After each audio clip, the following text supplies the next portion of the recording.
I'm here with Shirley Jones, Oscar winner, multiple Emmy nominee, Golden Globe nominee. Oh, nice. Partridge family mother, and author of the new memoir. Right.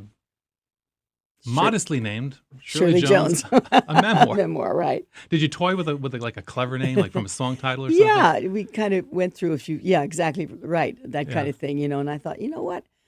It's my book. I mean, so let's just have my name on it, Yeah. And Well, that's you the did way with I felt. you did with the chapters. Yes. The chapters Yes. have that Exactly. song. That's right. Yeah. Mm-hmm. You're are you really named after Shirley Temple? Yes, I am. My mother adored her. Was that with the like the dream in the back of her mind that someday her little girl would become a star like Shirley I Temple? think so. Although she had no idea, but she just adored her, and the fact that I, excuse me, when I was about her age, Shirley Temple, I started to tap dance all by myself, and my mother was said, "I'm named to the right name." It's funny you should say that because I remember in the book you mentioned that you didn't dance No. when you were making Oklahoma. No. You warned them that you were not a dancer. that I was not a dancer. Yeah, I said that in The Music Man.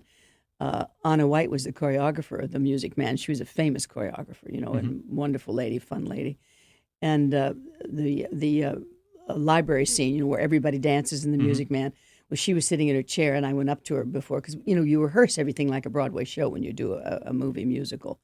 And we were in rehearsal, and I said, Anna, I just have to tell you right up front, I'm really not a dancer. She said, sweetheart, by the time you finish this movie, you'll be a damn dancer. She was right. Was she right? Yeah. You kept it up. Mm-hmm. It's funny. It's interesting you're here because and in the book, towards the end, you mention Hidden Places, a movie you made a few years ago, as Yes. being one of your favorite It was projects. wonderful, yes. And I host a Friday night show on RLTV called Movies For Grownups Presents. Oh, And we really? showed that movie about a month ago. Oh, that's great. That's wonderful. We got a great response. Oh, Tom I Bosley loved it. Yeah, I yeah. loved the movie. I loved the part. Yeah. It was wonderful. So that was one of your 3 Emmy nominations, Right. and you won an Oscar opposite Burt Lancaster Right. and Elmer Gantry. Elmer Gantry. Mm-hmm. Is it fun to have an Oscar around the house? It's fantastic. It changed the course of my career. Yeah. I don't think I would have had the career I've had that not happened, because when you were a singer or in musicals, they never thought of you as an actress. And so I had to prove myself as an actor, and I did television to start, Playhouse 90, Lux Video Theater, those. And Burt Lancaster saw me in the Playhouse 90, and that's how I got Gantry. Yeah. Do you keep the Oscar out? Sits right in my living room. As you open my front door, it's the first thing you see. If it was me, it would be like the leg lamp in A Christmas Story. I'd have it in the window, Right, exactly. and the neighbors would hate me. In your book, there are several story arcs, but it seems to me the predominant arc is about your relationship with Jack Cassidy. Yes, exactly. Well, I'm been married all my life, 18 years to Jack and 35 years to Marty now.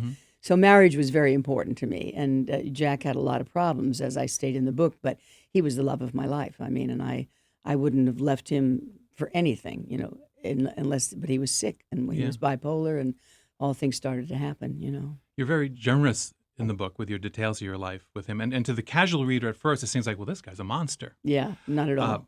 But it's your enduring love for him that Yes. softens that image within the book. Absolutely. And I guess a lot of people, can be thankful that they don't have to love someone who's Yes, mentally ill. exactly right. Absolutely. What was that what it like? was. Well, it got worse and worse. He died at 49, as you know, in a fire, with cigarette in the couch, and it blew up, and it was horrendous. But, when I first married Jack, I mean, he was the end all. I mean, he was handsome, he was talented, he was funny, which was the most important thing for me, is a sense of humor. And he adored me. I mean, and I was this little girl from a small town, married him when I was 22. I was a virgin. I had a couple of boyfriends, and I barely was kissed, at that time. So it was wonderful, and I loved being married to him. I mean, he was great, taught me everything. Being funny the best part of it? Was he just... He was as Marty is. Marty's Yeah. a comic, as you know. And I'm still laughing 35 years later. I interviewed Peter Falk a few years ago. Oh, did you? Yeah. And he mentioned that he and Patrick McGoohan were his two Columbo. favorite villains on Columbo. Oh, yeah. Jack was wonderful on Columbo. Yeah, he was great. As I was reading your book, I have an old-timey record player in my office, and as I read your book, I was playing this. Oh, were you? Oh, my favorite score.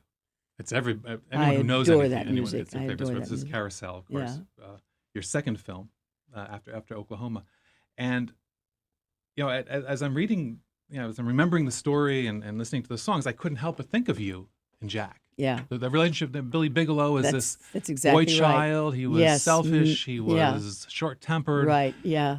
And Julie finds him Yeah. irresistible. Irresistible. That's right. Exactly.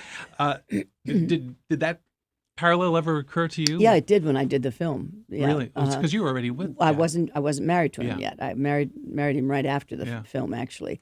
But I'd met Jack, and by that time he had asked me to marry him, and I said, "You're already married." And he said, "Yeah, but I'm getting a divorce." Never dreaming that he would, Mm-hmm. And I was up. Matter of fact, I was doing Carousel in Boothbay Harbor, Maine, and I get this telephone call from Jack after we'd done Oklahoma together in Europe. I did the movie, then I was cast opposite him in Oklahoma to take to Europe, Paris and Rome, Rodgers and Hammerstein. I was under contract to Rodgers and Hammerstein, and that's how I met Jack. He played Curly, So, and then as I said, he was married, and he said, "Well, I'm going to get a divorce." I said, "I bet you are." I was up doing Carousel, Boothbay Harbor, and I get this phone call from Jack, and he said, "I'm divorced." "You are?" Mm-hmm. Well, that's how it happened. I've been seeing some talk about a remake of Carousel on screen with Hugh Jackson. Yeah, Hugh Jackman, I know. And Anne Hathaway as Julie. What would you think about that? That'd be wonderful, both of them. You could I play love Nettie. Hugh. You could play Nettie and sing Juna's Busting I did Out it All on the Over. stage. I did Did it you? on the stage, yeah. I played Cousin Nettie, and I played Ann Eller on the stage, too. I guess if you live long enough, you can play all the Play parts in all the the parts. shows. My son Patrick and I are next year's the 50th anniversary of the Music Man, and we're taking it out on a concert tour. And I'm playing Mrs. Peru, and he's playing the lead. And I'll talk about the movie and show film clips and the whole thing, So next year I'm going to be on tour. What a great movie. You stayed friends with Robert Preston, didn't you? Oh yes, Yeah. of course. He didn't live too long after the Yeah. movie. I mean, I adored him. He was wonderful, just wonderful. Of your co-stars, who did you like best? Who would you trying to hang out with the most? Well, let's see. Preston was one, absolutely. That's for sure that I loved a lot. Gordon McRae, my first, Gordon and Sheila were the, my firstborn son, Sean, they were with me day and night, when I had this baby. And Sheila's still living. She's in a home in New York. She has dementia. But Gordon, we became close friends, And James Cagney, believe it or not, became a great friend because he was Irish. Jack was Irish. They became close friends because I did a movie with Cagney. Mm-hmm. And we stayed friends with Cagney. Matter of fact, I tell the story. We had a New Year's Eve party.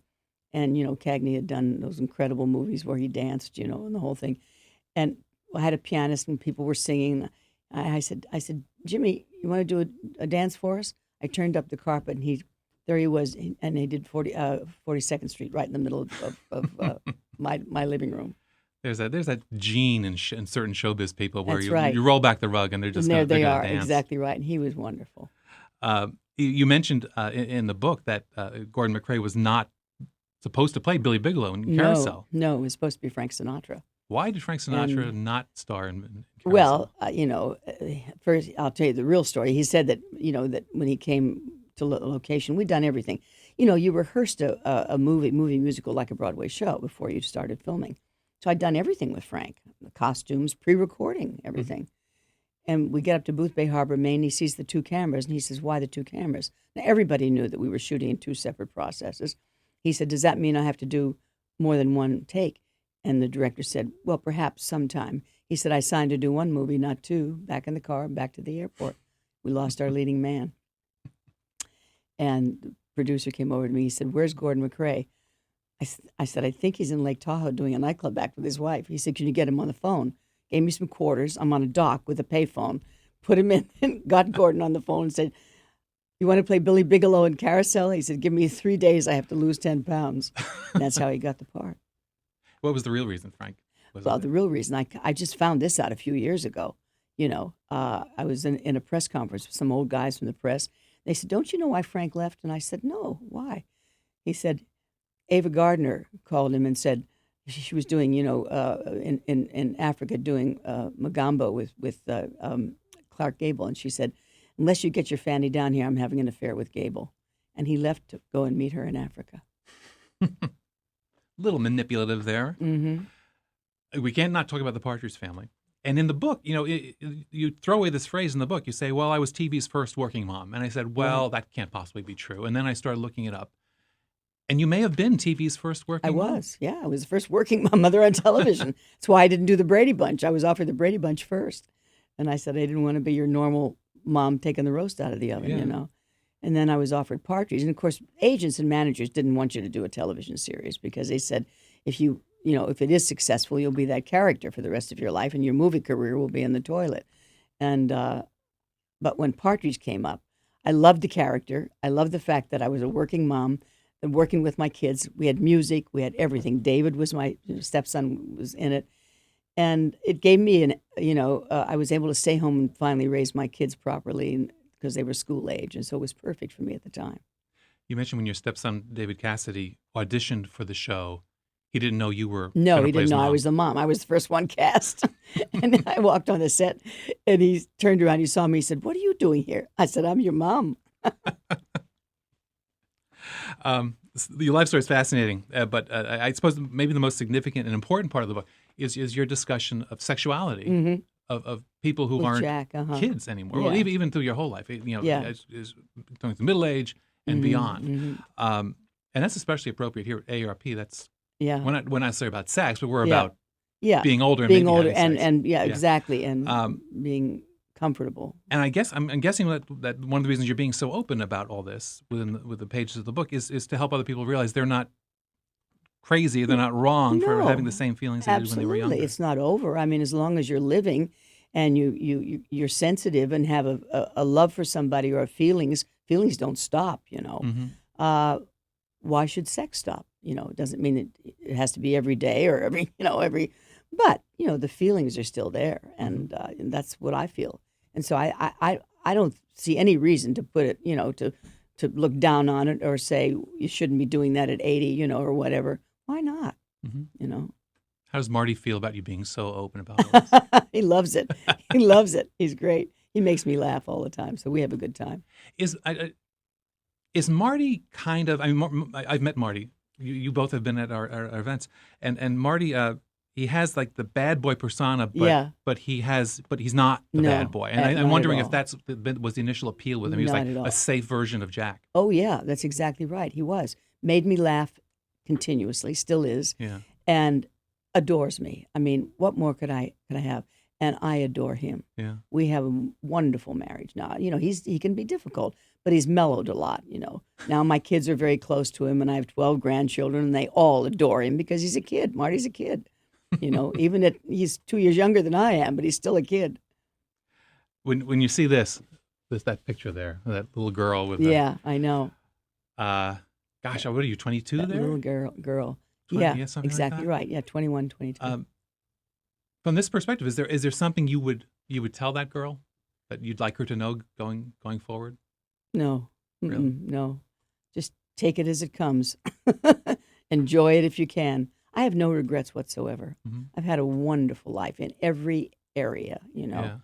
I still adore animals, and I said, if my voice leaves me and nobody wants me in the movies, I'll go and help a vet someplace, because that's what I wanted to do. I wanted to be a veterinarian. Really? Oh, yeah. Yeah. That was uppermost in my life. And yet everything has sort of been there for me. I feel very, very pleased, very blessed. I really do. Yeah. Shirley Jones, a memoir. We can remember that name. That seems pretty easy. Yes, to exactly. get. That's easy. Thank you for coming. I appreciate your time. Thank you very much. Thank you.